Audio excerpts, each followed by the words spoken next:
ચાલો આજે એકદમ ફટાફટ બની જતી અને એટલી જ હેલ્ધી પનીર ભુર્જીની રેસિપી વિશે વાત કરીએ. આપણા સોર્સ મટીરિયલમાંથી મળેલી આ માહિતી રસોઈને કેટલી સરળ બનાવી શકે છે તે આજે આપણે વિગતવાર સમજીશું. તો કોઈ પણ જાતના વિલંબ વિના સીધી જ શરૂઆત કરીએ કે કેવી રીતે એકદમ સામાન્ય લાગતી વાનગી ખૂબ જ ઓછા સમયમાં તૈયાર થઈ શકે છે. રોજ સવાર પડે એટલે પેલો કાયમી સવાલ ઊભો જ હોય, ખરું ને? સવારના નાસ્તામાં કે ટિફિનમાં એવું તે શું બનાવીએ? જ્યારે સમય એકદમ ઓછો હોય અને કામ વધારે હોય ત્યારે શું બનાવવું તે નક્કી કરવું એ ખરેખર એક મોટો અને તણાવપૂર્ણ પડકાર બની જાય છે. આ એક એવી રોજિંદી સમસ્યા છે જે લગભગ દરેક ઘરમાં જોવા મળતી હોય છે. પણ હવે આનું ટેન્શન લેવાની બિલકુલ જરૂર નથી. આપણા સોર્સમાં આનો એકદમ પરફેક્ટ અને સુપરફાસ્ટ ઉકેલ આપવામાં આવ્યો છે. માત્ર 10 મિનિટ. હા, ખરેખર શરૂઆતથી લઈને પ્લેટમાં પીરસવા સુધીની આખી પ્રોસેસ ખાલી 10 જ મિનિટ લે છે. આ એક એવી પ્રોટીનથી ભરપૂર અને સ્વાદિષ્ટ વાનગી છે જે સમય બચાવવા માટેનો શ્રેષ્ઠ ઉપાય બની શકે છે. તો સૌથી પહેલાં જોઈ લઈએ કે આ ઝડપી વાનગી માટે કઈ કઈ સામગ્રીની જરૂર પડશે અને પૂર્વ તૈયારી શું છે. અહીં સામગ્રીનું લિસ્ટ એકદમ સિમ્પલ છે. આને મુખ્ય ઘટકો અને સ્વાદ વધારનાર મસાલાઓમાં વહેંચી શકાય. મેઇન હીરો છે 200 ગ્રામ મસળેલું પનીર સાથે 2 ડુંગળી અને 2 ટમેટા એકદમ ઝીણા સમારેલા. સ્વાદ વધારવા માટે થોડા રેગ્યુલર મસાલા જેમ કે હળદર, લાલ મરચું, ગરમ મસાલો અને આદુ લસણની પેસ્ટ જોઈશે. આ પ્રકારની સ્પષ્ટ તૈયારી હોય તો રસોઈ કરતી વખતે કશું જ શોધવા જવું પડતું નથી અને કામ એકદમ સરળ બની જાય છે. બધી તૈયારી થઈ ગઈ? તો હવે સીધા જઈએ બનાવવાની રીત પર. માત્ર 4 એકદમ સરળ સ્ટેપ્સમાં આખી પ્રોસેસને આપણે 4 સ્પષ્ટ ભાગમાં વહેંચી શકીએ. સૌથી પહેલા વઘાર, પછી આદુ મરચાંનો સ્વાદ, ત્યારબાદ મસાલાનો અસલી જાદુ અને છેલ્લે પનીરનું મિશ્રણ.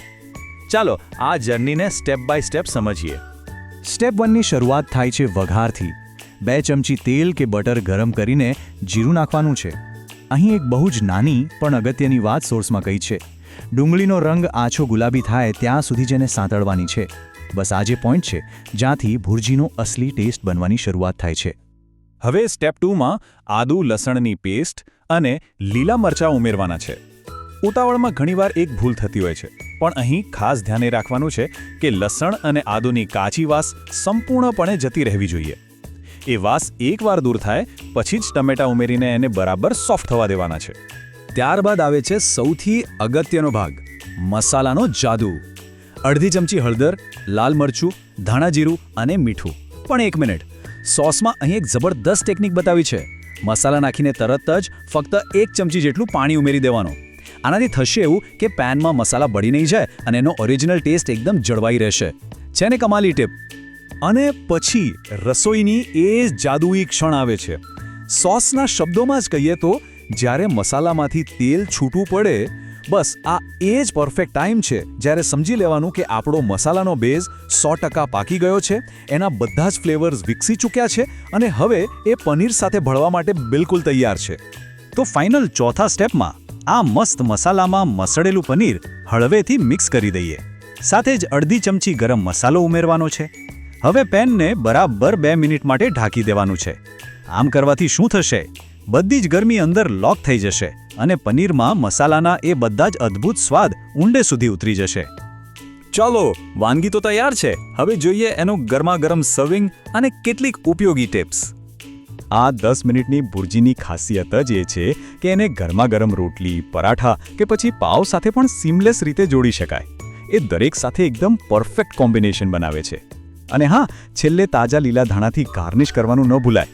આનાથી સ્વાદ તો વધશે જ, પણ દેખાવમાં પણ વાનગી એટલી જ આકર્ષક લાગશે. અને એક એક્સ્ટ્રા બોનસ, સોર્સમાં કન્ટેન્ટ ક્રિએટર્સ માટે પણ એક મસ્ત વાત કહી છે.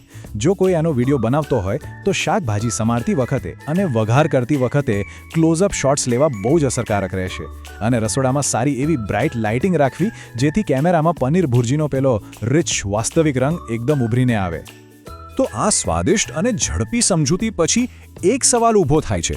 શું આવતીકાલે સવારે ટિફિનમાં આ જ નવી વાનગી જોવા મળશે? રોજની એ જ સવારની દોડધામમાં આટલી ઝડપી અને હેલ્ધી રેસિપી ચોક્કસથી એક તણાવમુક્ત ઉકેલ લાવી શકે છે. સમયનો બચાવ અને સ્વાદનો ખજાનો, આ વિશે વિચારવું ચોક્કસ ગમશે.